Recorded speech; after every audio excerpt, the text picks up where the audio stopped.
السلام عليكم البنات، مرحبا بكم في فيديو جديد. مرحبا بكم في قناتي. رجعت لكم بعد غياب. اسمحوا لي المرة هذه ان شاء الله ما نزيدش نغيب عليكم، لا غالب كانت الظروف اقوى مني. كما راكم تلاحظوا لهنايا، هنا خرجت انا وبنتي، حبيت ندير لكم روتين خفيف يعني كيفاه نفوت نهاري. هنا خرجت انا وبنتي، رحت عندي قضيان خفيف. رحت نقضي من سوبرات اللي حدا الدار بركة. كما راكم تشوفوا هنا خصوني شوي حوايج راني نقضي فيهم، يعني انا فوت قضيت من قبل مي خصوني. اكو تعرفوا الدار ديما لازم نقضيو ونزيدو نقضيو. كما تشوفوا هنا اول حاجه بديت بها هي لي بات. انا هنا حاولت نخير نوعيه اللي مالفه نتناولها ولا نستعملها، يعني باه نلقى راحتي. من نحبش الريسكي بزاف، خاصه في لي بات ساعات نطيحوا في نوعيه ماشي مليحه. هنا قضيت مستلزمات خفيفة فقط. كما راكم تشوفوا السوبيرات هذه يعني جات حدا داري. آه يعني فيها حوايج ملاح، حوايج يعني متوفرة، يعني الحوايج اللي نحتاجهم كل متوفرين. هنا كما راكم تشوفوا حوايج نظافة. بالنسبة للمشتركين الجدد مرحبا بكم في قناتي. نتمنى ان شاء الله تفعلوا زر الجرس باش يوصلكم كل شيء جديد. ان شاء الله ما نغيبش عليكم. وما تنساوش تحطوا لي آراءكم وتعليقاتكم في صندوق التعليقات. كما راكم تشوفوا هنايا قضيت حوايج يعني خفاف، يعني لي بات، حليب غبرة، زيت، راكم تعرفوا اللي حبيتو، فرماج، شوية مارغرين، حوايج نظافة يعني اللي كانوا خاصيني. يعني كل مرة وش تحب تقضي لدارها، يعني من الأحسن تقضي هي خير، تشوفوا شي يناسبها. وبالنسبة للأسعار ما يبقاوش على حالهم، كل شي راهو زاد كما راكم تلاحظوا. هنا في هذا الفيديو راح نشارككم وصفة سهلة جدا، يعني وصفة تليتلي مجمر له الله. بعد ما فرزت قضياني وكملت، رحت ديريكت وجدت يعني وش خصني، وراح ندير العشاء. كما راكم تشوفوا درت تليتلي مجمرة بمرقة بيضة يعني وشوية خضرة. اول شي هنا في كوكوط راح نحط الدجاج نتاعي، هنايا الدجاج اللي قيس ما تحبوا افراد العائلة. انا هنايا راني قليتهم مع شوية زيت، ضفت لهم شوية بصلة وثوم وطوماطيش، ميكسيتهم بيان، ضفت لهم ونقلي على نار قليلة كما راكم تشوفوا. وانا راح نبدا نضيف التوابل تاعي مع بعد ما تقلى هذاك الدجاج بيان مع هذيك الطوماطيش والبصله والثوم. في شويه زيت راح نضيف التوابل نتاعي. هنا ضفت ملعقه صغيره من الملح، راح نضيف ملعقه صغيره من راس الحانوت. هنا اختياري، كل وحده كيفاه طيب وكل وحده طريقتها في الطبخ، يعني هنا نذكر ونعاود انا هكا نطيب. ان شاء الله تعجبكم طريقتي. هنا ضفت شويه كمون، زدت ضفت قليل من الفلفل الاسود، وراح نضيف شويه كركم وشويه فلفل حار غبره كما راكم تشوفوا هنايا. ونقص النار، يعني ما نقويش للنار، ونخليهم يتقلاو على نار هاديه حتى هذوك لي زيبيس يطلقوا، يعني لوغو تاعهم بيان مع الدجاج. وراح نضيف الخضره هنايا انا استعملت شويه زروديه وبطاطا، بما انه احنا افراد العائله قلال يعني مش بزاف. ودرت شويه حميصه، راح نمرق اكيد شويه ماء ونخليهم يتقلاو مليح. هنا السر نتاع لاصوص نتاعكم او اي اكله طيبوها، خليو شويه هذوك التوابل مع الخضره والدجاج يتقلاو مع بعض، من بعد مرقوا بالماء الساخن اكيد.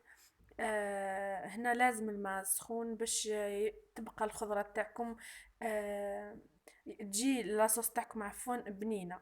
كما راكم تشوفوا هنا نمرق قيس ما تتغطى الخضره والدجاج نتاعي ولا اللحم اذا استعملتوا اللحم اكيد. وغلقوا عليها الكوكوط وخليوها تطيب مده نصف ساعه على نار متوسطه. بعد ما غلقت على الكوكوط نتاعي هنا حطيت جبت معايا هذا النوعيه نتاع تليتلي. انا نستعمل نوعيه تاع سفينه.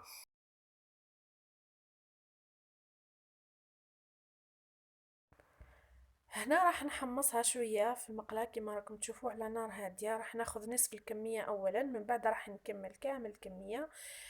نقصوا هنا للنار، ما ديروهاش على نار قوية باش ما تتحرك لكمش وتجيكم كامل على حبة واحدة. راح تاخذ لون ذهبي فقط.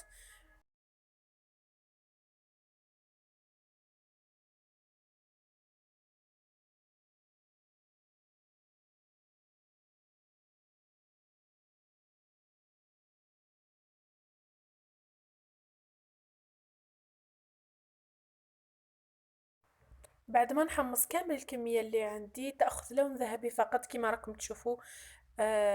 يعني ما تبدلش اللون تاعها بزاف. هنا راح نجيب شوية زيت، راح نفرغ عليها وندخل الزيت هذه كامل في التليتلي تاعي. من بعد راح نحطها تتفور للمرة الأولى، قيس ما تشرب هذيك الزيت تاعها مليح ويطلع البخار من الفوق. هنا مدة 5 دقائق ماكسيموم يعني، حتى تشوفوا انه التليتلي تاعكم شربت كامل هذيك الزيت.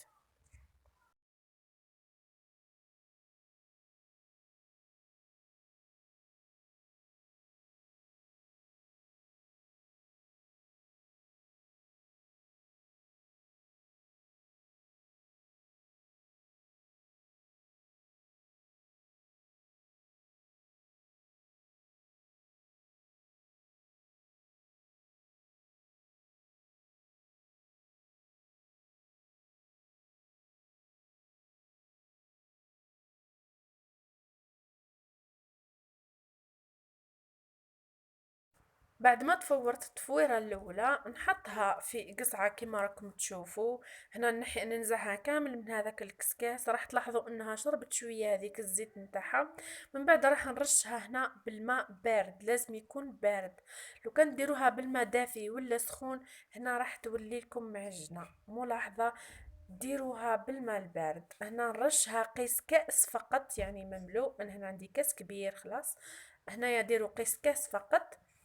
رشوها شوية وخليوها حتى تتشرب هذيك التليتلي، تتشرب هذاك الماء نتاعها كما راكم تشوفوا. من بعد روحوا عاودوا لها التفويرة الثانية.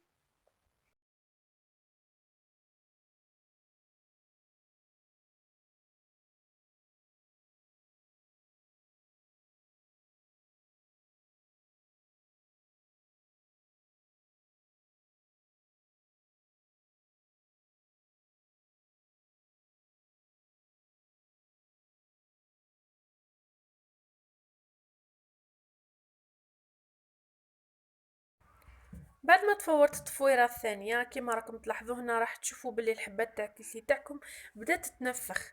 يعني هنا راهي بدات تتفور معكم.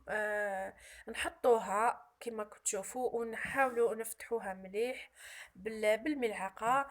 ورشوا عليها ايضا كأس اخر مملوء من الماء بارد، وضيفوا لها قسم ملعقة صغيرة نتاع ملح، وخليوها تتشرب ثاني هذاك الماء جيدا. من بعد عاودوا فوروها للمرة الثالثة. هنا تقدروا تفوروها 3 مرات 4 مرات نورمال، على حسب نوعية التليتلي تاعكم.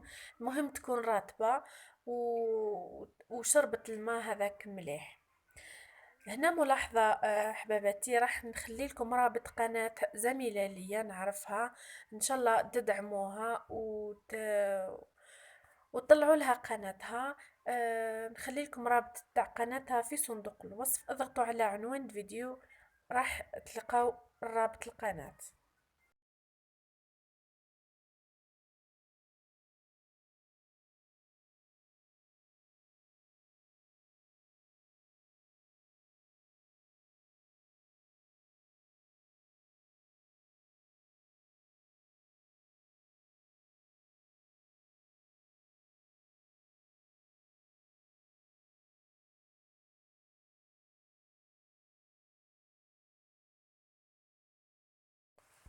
من جهة اخرى بعد ما طابت لاصوص نتاعي وعقدت، طفيت عليها. هنايا نزعت الخضرة هذيك والدجاج والحميصة حطيتهم في مول، وراح نزيد لهم شويه زبده هكا هنا باش نحطهم في الفور يتحمروا وياخذوا هذاك اللون الشباب. باه من بعد راح نديكوري بيهم الطبق نتاعي.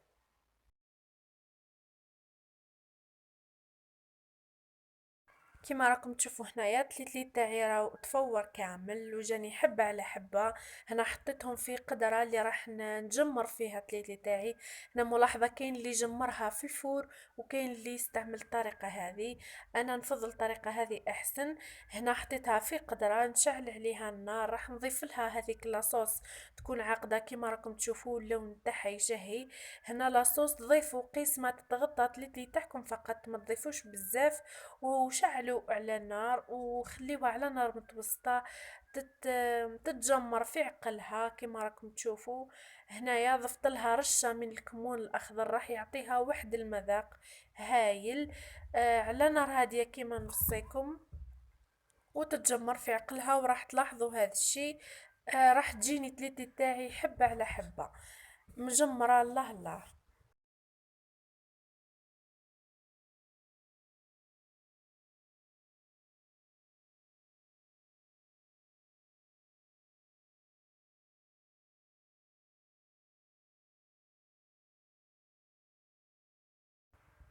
هنا تأكدوا انكم تحركوا على الجوانب ومن الاسفل ايضا يفضل انكم تستعملوا ملعقة تاع سيليكون هكا باش ما تتفزلكمش الحبات تاع تليتلي. كما راكم تشوفوا هنا راهي شربت لاصوص تاعها كامل تقريبا. هنا راح نضيف ملعقة صغيرة من مارغرين سول. تقدروا تستعملوا زبدة ستار هنا اختيارية طبعا. انا هنا فضلت مارغرين سول تعطيها واحد لوغو هايل. كما راكم تشوفوا حتى تذوب هذيك المارغرين وتتشرب لاصوص جيدا. من بعد راح نغطيها ونطفي عليها ترتاح مدة 5 دقائق قبل التقديم.